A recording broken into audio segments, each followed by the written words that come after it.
Hey, c'est Mystique et je vous retrouve aujourd'hui pour vous présenter le manga Signal 100.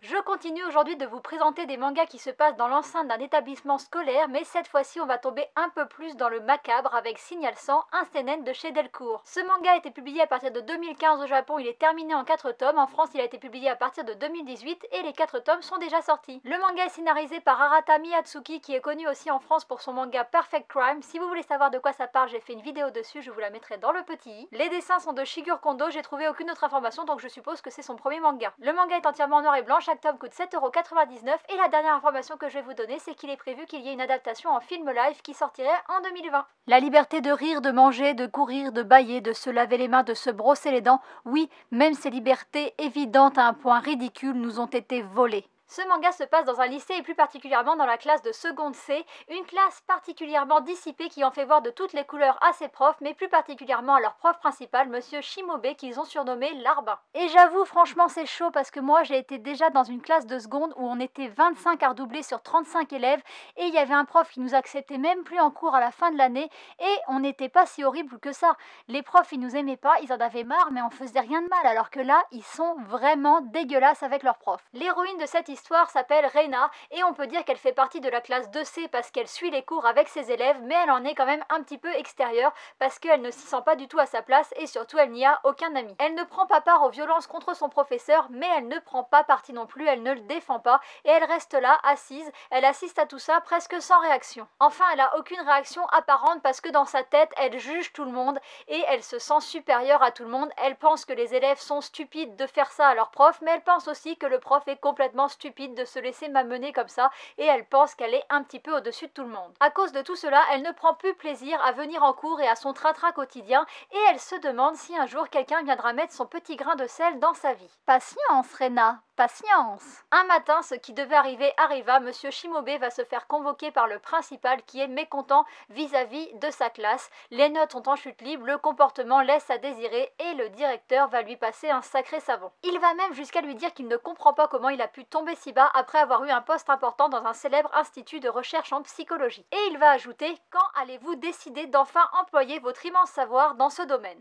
Et là, on a envie de lui dire: tu crois pas si bien dire, mon vieux. Ce qu'il ne sait pas, c'est que sous son air abattu, monsieur Shimobe a littéralement pété un plomb et il a mis en place tout un plan macabre pour se venger. Il va se rendre en cours complètement amorphe et après avoir pris un ballon en pleine face dès son entrée dans la salle, il va convoquer tout le monde en salle d'audiovisuel. Bien entendu, les élèves ne vont pas vouloir s'exécuter, particulièrement un qui s'appelle Ayato et qui va lui demander pourquoi il ferait ça. Le prof va le supplier à genoux de venir et Ayato va refuser et donc le prof va dire qu'il va donner 10 000 yens à chaque élève qui sera présent en salle d'audiovisuel. Vous vous en doutez, du coup, avec cette promesse d'argent, tous les élèves vont venir et à leur arrivée dans la salle d'audiovisuel, un décompte va commencer et une série d'images va passer et va les plonger dans une espèce d'hypnose un petit peu spéciale. À la fin de la vidéo, monsieur Shimobe va les informer de ce qui vient de se passer. Grâce à ses grandes connaissances en psychologie, il vient d'implanter à l'intérieur de leur cerveau sans suggestion mentale. Ça pourrait faire penser aux films ou séries d'espionnage comme dans Dollhouse où les gens répondent au téléphone, on leur dit un mot et tout d'un coup ça fait vriller quelque chose dans leur tête et là ils deviennent des vrais meurtriers. L'idée va paraître saugrenue aux élèves et les premiers à en douter vont le payer au prix fort. Le premier signal à être dévoilé, ce n'est pas un mot mais une action, faire preuve de violence sur autrui. Il y a un élève qui va essayer de frapper le prof et au lieu de ça il va s'exploser tout seul la tête contre un mur. Et là on se dit que le manga aurait été quand même plus drôle si le prof avait fait de l'hypnose de spectacle et avait fait faire le toutou à ses élèves, mais bon, je vous l'ai dit, on n'est pas dans un manga marrant, on est dans un manga macabre. Les élèves n'en ont plus conscience mais à l'intérieur de leur cerveau est implanté sans action qui, s'ils les réalisent, les pousseront au suicide. Le but du professeur, tuer tous ses élèves sauf un, et le dernier survivant sera libéré de cette hypnose. Bien entendu, on pourrait tout de suite penser que si le prof a créé cette hypnose, il peut la défaire et donc que les élèves vont le menacer,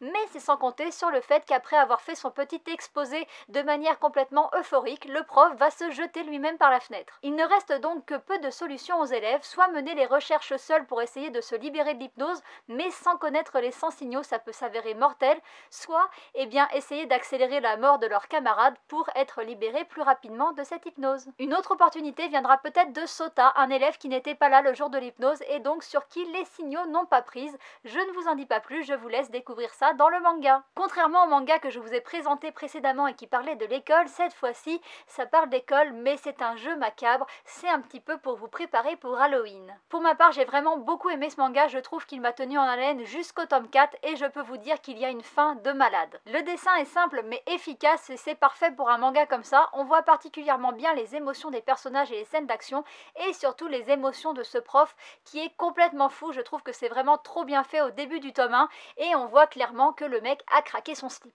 Le petit bémol serait peut-être le chara-design parce que je le trouve assez inégal, même dans un même tome, certains personnages sont parfois bien dessinés et parfois un petit peu brouillons. Par contre, le petit point fort, le petit truc que j'ai préféré, c'est entre chaque page de chapitre, on a une photo de classe et les élèves qui sont morts sont barrés d'une croix et je trouve ça vraiment très cool et que ça correspond parfaitement à l'ambiance du manga. Vous l'aurez sans doute compris, mais le point fort de ce manga, ce n'est pas le dessin mais l'histoire. C'est un survival game qui est vraiment très intéressant. J'aime bien les mangas, on voit la psychologie des personnages et celui-ci est plutôt bien fait et j'adore le fait qu'on ait utilisé l'hypnose.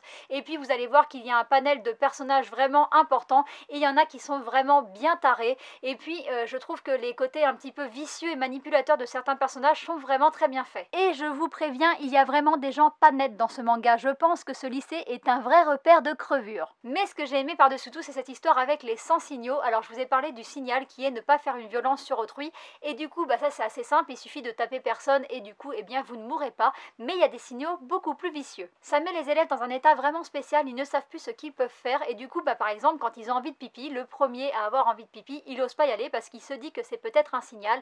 Et finalement, c'est pas faire pipi qui est un signal, c'est se faire pipi dessus. Et du coup, la première personne qui craque et qui n'ose pas bouger et qui fait pipi sur elle-même, elle se suicide. En plus de créer une ambiance assez particulière dans ce manga, je trouve ça vraiment cool que nous aussi, nous ne sachions pas ces signaux à l'avance. Et du coup, on se laisse surprendre, on se demande si telle action va mener à un suicide ou pas. Et c'est vraiment très intéressant, moi je me suis beaucoup prise au jeu. Et puis tout au long du manga, il y a beaucoup de twists, beaucoup de rebondissements, on se laisse surprendre et ça montre qu'il faut se fier à personne. Et moi j'adore les mangas qui sont comme ça, de toute manière, vous l'aurez compris, j'ai adoré ce manga. Et si vous aimez les histoires sombres et psychologiques et que les effusions d'hémoglobine ne vous dérangent pas, je vous conseille fortement de vous pencher sur ce manga. J'espère que je vous aurai donné envie de vous y intéresser. Et puis ma vidéo est finie, donc je vous dis à bientôt pour une prochaine. Bye bye.